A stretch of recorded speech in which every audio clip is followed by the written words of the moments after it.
Hey, I'm glad you made it. Come on in. Welcome to the kitchen. I've been looking forward to seeing you, and I wanted to show you the new kitchen. So come on in. Here's where we are going to be making the world's best homemade pizza crust. It's a little messy. This is where we're going to be making some of the best pizza crust that you have ever tasted. Trust me and follow these instructions. So here we are with all the ingredients for our herbed crust pizza. You want a nice sized mixing bowl so all the ingredients have room to start mixing. Okay, we have 2 tablespoons of herbs. Today I'm using chive and rosemary, fresh from the garden. You also want a teaspoon of yeast. And we do proof our yeast, and I'll explain that in a minute. Then we have salt. This is 1.5 teaspoons. It's a general rule of thumb to use 1/2 teaspoon of salt per cup of flour for flavor. Okay, for this crust, it'll serve a family of 4 to 6, depending on how many people are eating. So the first thing we want to do is take our warm water. This is 1.5 cups, and I'm pouring that in. Then put that aside. Here's our yeast. Don't put yeast on top of hot water. It will kill it. This is just to be a bit warm. And I'm going to sprinkle it over the top.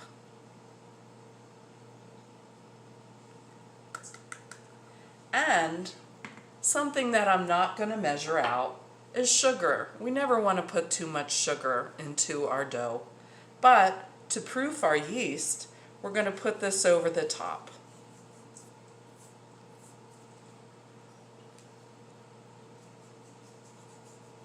I'd say less than 1 teaspoon. And we're going to let that sit. So until it proofs. So I'm not sure if you can see the froth on the top of this, but that means that the yeast is active and it's eating up that sugar. And that's what we want. That's what will create the air pockets in our dough.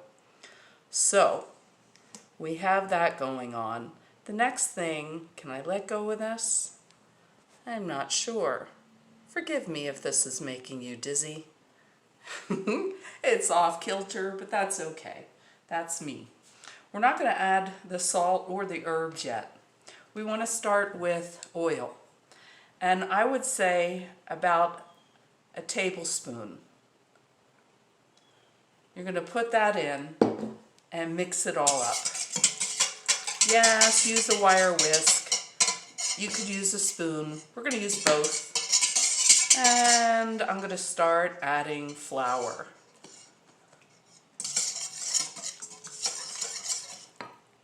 This is 3 cups of flour.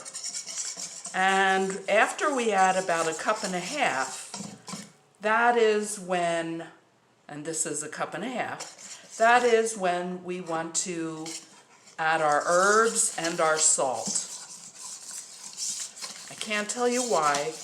I have made so many different doughs. This is the best by far. Get all those lumps out, and we'll be kneading it, so that'll get them out too. All right, so 1 tablespoon of rosemary and 1 tablespoon of chives. Both came out of the garden. And then 1.5 teaspoons, since we're using 3 cups of flour, of salt. Okay. Mix that up. Get it all throughout. Then we're ready to add more flour. And I'm not super happy with my scoopy cup. All right, we'll go with that, and I'm going to switch to my spoon.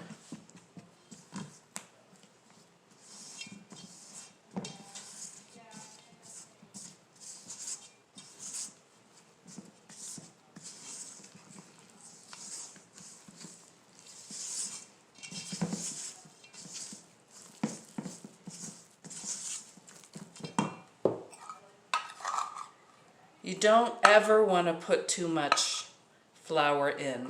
So we get close to the 3-cup range a little at a time.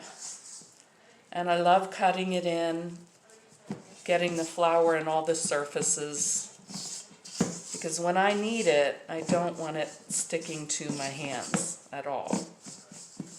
Want all that floury, herby goodness all tucked into my dough and not hanging on the side of the bowl either. So you can kind of see what it's looking like taking it all in. And this is closer to the 3 cups. See, just a little left in there. So as not to go over. And it's close to hand tossing it around time. All right, get this all off.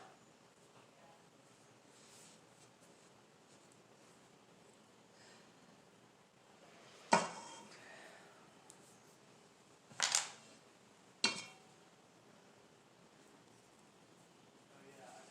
that last little bit I'm going to put over the top.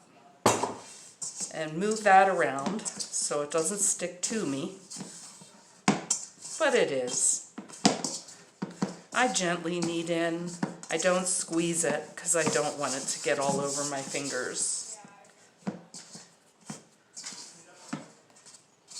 See, doing a video, I needed more. I should have added more to my bowl. I'll be back.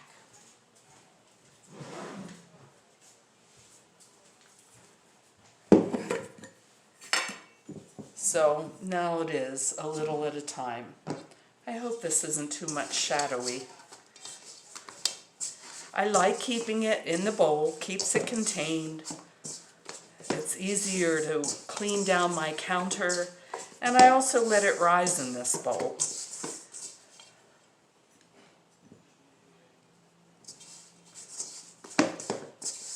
You want it, I wish I could have feel-o-vision here so you could feel what this feels like. It's tender and it's soft, and this is old sticking to me. I don't want too much of that to get off.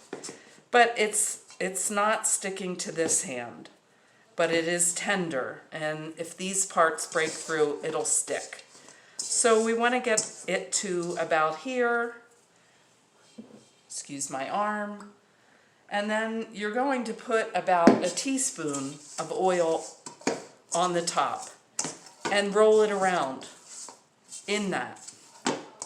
And now it's ready to rise. So I'm going to cover this with plastic and then a towel. And outside on my back deck, it's probably about 85. I'm going to let it rise out there until it doubles. So take a look at that size. We want it to double. Okay, so here we are. It's still raising back out. It could probably use another half hour, but this is okay. It's almost doubled. So what I do want to do is get the plastic off. Remember, we coated it with oil. So I'm just gently folding it in on itself. And it's not really sticking because it's got that oil coating. And I'm pressing some of the air out. Then I want to take it and put it in a glass container. And press it in here, just getting a little more of the air out that is being created by the yeast eating the sugar. Okay, so I'm going to cover it. Burp it because it is going to be raising. And you want to refrigerate this up to 30 hours, 25 to 30 before you make a pizza with it. It just makes it the best. However, you can leave it in your refrigerator. I think I have up to 4 days. I wouldn't go anywhere past that. Again, we're making the perfect pizza dough. Here's the dough raised in the fridge. I rolled it out here, and here you can see I'm starting to dress it. I like to put everything on the crust, and here it is baked.